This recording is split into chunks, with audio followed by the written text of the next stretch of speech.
če takrat ne bi živalski vrt vskočil, ne vem čisto točno, kaj bi naredili.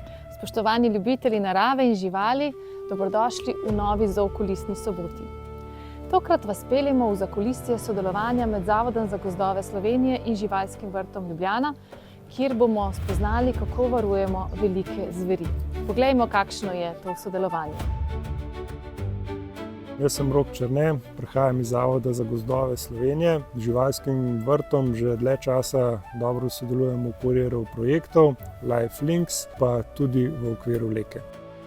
LifeLinks, tukaj se je v bistvu to malo bolj tesno sodelovanje začelo. Takrat smo imeli par takih malo kritičnih situacij, kjer nam je živalski vrt res pomagal. Tukaj je bilo predvsem sodelovanje pri transportu živali in pa pri pomoči pri veterinarskih storitvah. Že na začetku projekta smo imeli eno težavo z romunskim partnerjem, ki niso imeli vseh dovoljenj za to, da bi lahko pripeljali že ujete rise. Potem smo takrat zelo na hitro kontaktirali živalski vrt in se je res hitro odzval. Tako da smo takrat skupaj z veterinarji iz živalskega vrta šli v Romunijo po rise in jih pripeljali v Slovenijo. Veterinarska ekipa se je pridružila projektu LifeLinks šele kasneje, pa več ali manj neuradno, ker smo prosili, če smo zraven pri opremljanju s ovratnicami. Smo ugotovili, da glede na to, da je prisotnost veterinarja lahko ponudi tudi klinični pregled, temeljit klinični pregled, smo pri enem izmed prvih risov izolirane populacije, ki smo imeli pri nas, ugotovili šum na srcu. Na podlagi tega smo v bistvu odkrili, da ima ta populacija težave s srčkom, ki se sicer prenašala naprej, ta napaka, da so lahko imeli mladiče, vendar jim je kasneje lahko povzročala težave in tudi so pol te živali zaradi tega poginjali. Smo imeli to priliko, da smo pri živalih, ki so bili pol doseljene in njihovih mladičih preverjali podobne parametre in ugotovili, da v bistvu priseljeni risi in mladiči te napake niso imeli več. In s tem je bilo tudi z veterinarskega vidika precej potrjena zelo uspešnost tega projekta. In glede na dobro sodelovanje z Zavodom za gozdove Slovenije na projektu LifeLinks in našega veterinarskega prinosa smo bili tudi naslovljeni ko je Ministrstvo za okolje in prostor določilo, da risje sirote bomo lahko dejansko oskrbeli in nudili prvo pomoč. Sodelovanje obeh inštitucij se je začelo z risom, ki je v začetku 20. stoletja v Sloveniji izumrl in smo ga leta 1973 ponovno naselili.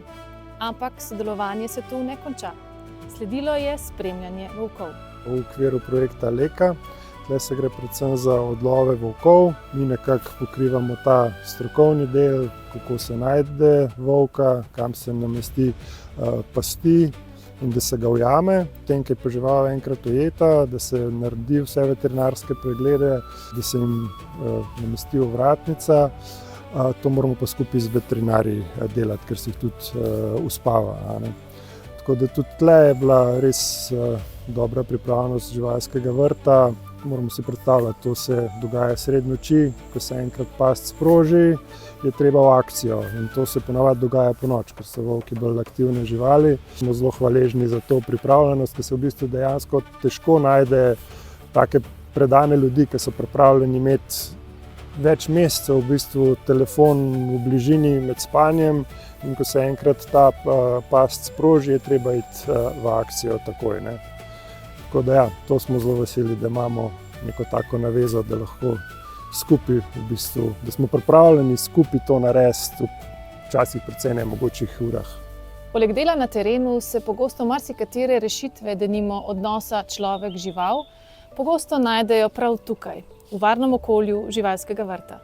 Z živalskim vrtom smo sodelovali tudi v okviru projekta Life Dinal Bear. Pomembna aktivnost v okviru projekta je bila, da smo postavili medovarne smetnjake. Medovarni smetnjak se da v bližino naselja, tam kjer vemo, da medved lahko pride v bližino naselja, da ga smeti privlačijo in da je smetnjak tak, da ga medved ne more odpreti. S tem umaknemo nek atraktant, ki privablja medveda v bližino. Medovarne smetnjake smo mogli najprej razviti in tudi tukaj smo dobro sodelovali z živalskim vrtom, ker smo v ogrado, kjer so medvedi, poskusno dali en medovarni smetnjak, da smo ugotavljali, ali dejansko dobro zaprt ali ni, koliko časa medved rab, da ga odpre, tako da smo lahko to testirali in da smo razvili ustrezno rešitev, ki smo jo dali potem ljudem na teren. Živali v živalskem vrtu Ljubljana imajo tudi lahko več vlog, pa več koristi tudi za živali v naravi. Naše prvo sodelovanje, takrat z oddelkom za biologijo, se dejansko začelo s tem, da smo iztrebke od naših volkov ponudili biologom na terenu, ki so odlavljali, opremljali volkove z ovratnico in so uporabili iztrebke naših volkov za vabo. Sodelovanje med Zavodom za gozdove Slovenije in živalskim vrtom Ljubljana je dokaz, da se lahko znanjem in povezovanjem delajo veliki koraki k ohranjanju narave. Letos so se v živalskem vrtu skotili posebni mladiči. Ampak njihovo rojstvo še zdaleč ni samoumevno, kajti ta podvrsta je v naravi izumrla. V naslednji epizodi spremljate zgodbo indokitajske sike.